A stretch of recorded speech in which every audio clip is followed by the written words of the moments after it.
Welcome back to the Knot of the Week series. We promised this midweek special to look at a few more variations for this week's knot, the Sheepshank. Let us first look at a few ways of making it more secure, since this knot is very prone to spilling. You could add some seizing twine or tape to stop the two ends, like this. You could also install a toggle. To do this, take a dowel or other small object and hold it next to the loop. Then take the end of the rope through the loop, over the peg, and then back through the loop.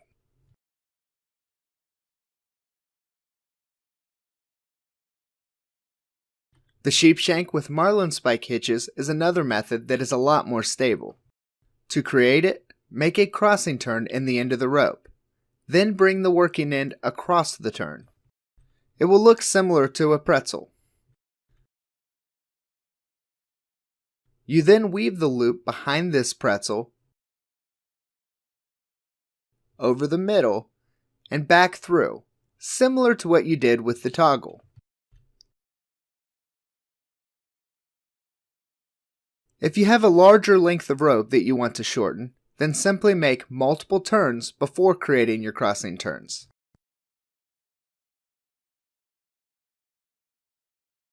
If you're using this method, I recommend making a second crossing turn to create a clove hitch on either side.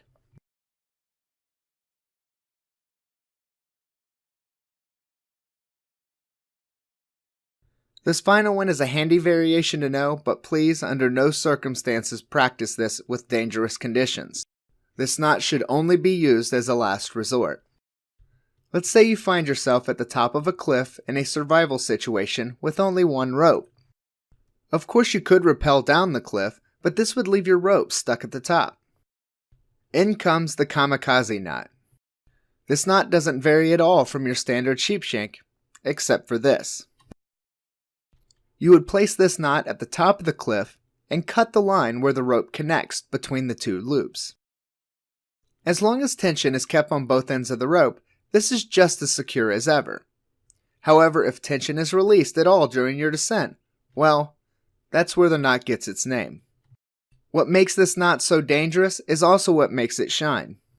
Once you're safely at the bottom of the cliff, a simple flick of the rope up and down releases the knot, and most of your rope will fall back down to you. Thank you for watching this episode of Knot of the Week. Check back next week when we look at the round turn and half hitch. If you have recommendations for future knots, please let us know in the comments below.